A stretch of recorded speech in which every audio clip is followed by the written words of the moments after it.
Okay, now if you could give me a quick intro. My name is Mike, and I'm. Yeah, my name is Mike Baines. I'm a songwriter and musician, and I like what I do. I'm really thankful that I get to play rock and roll. I just made up my mind when I was 15 at a punk show.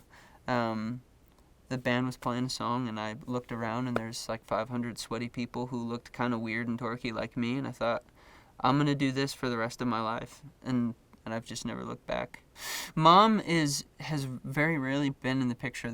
My parents divorced when I was, I think, 4, so there was always that gap or that kind of like abyss living on the inside of me that she wasn't able to fill. But what she gave me was a love for music. She's this um, like Native American woman with this like earthy, gritty spirituality to her, and she loves life. She respects the environment, believes in taking care of the planet, and loving and serving people around us. And so she, as a child, really celebrated my creative pursuits. Um, so what song do you feel like is the most that you'll be performing tonight?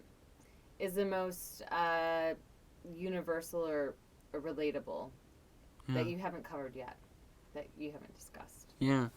Um, and breathing. why? Yeah, totally. So, breathing underwater.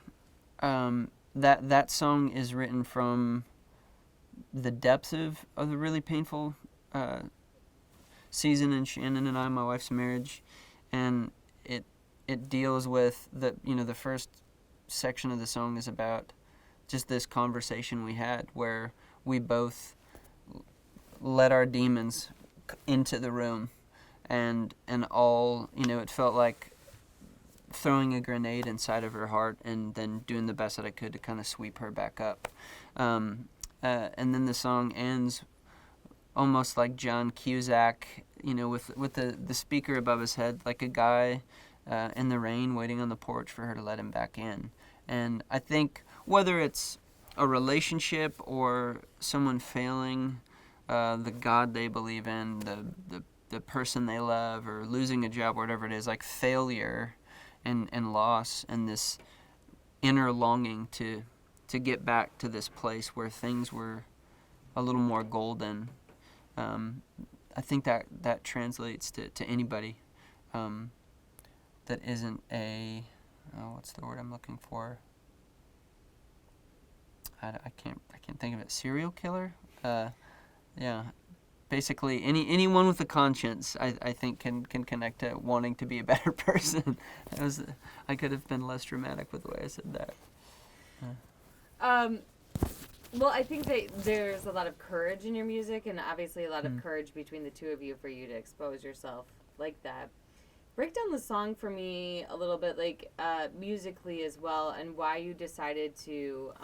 And it doesn't necessarily have to be that song. It's just Yeah, because you happen to be talking about it. yeah, How you decide to put certain, like, we're gonna have keys here, or like when we were in the studio, I really wanted to emphasize this, so I wanted reverb here. Like, yeah. break it down a little bit. Cool.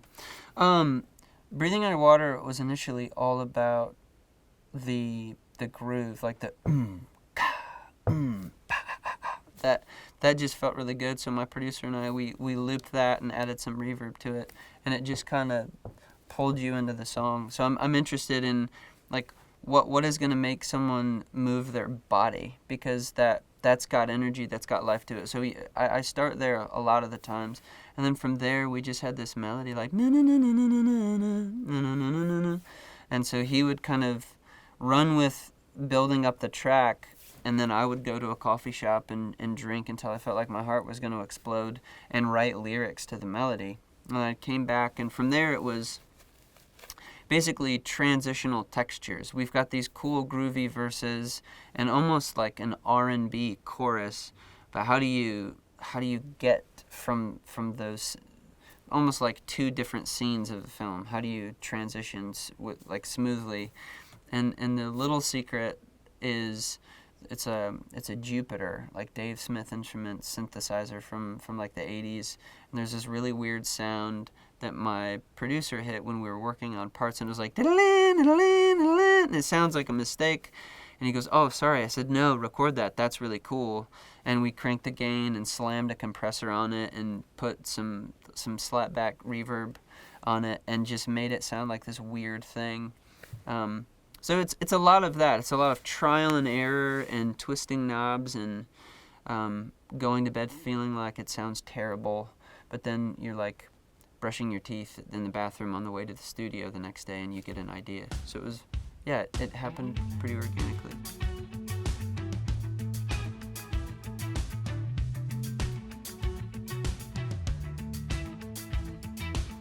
In the morning over coffee, I threw my heart on the table, told you what I've done in the dark. Then you felt far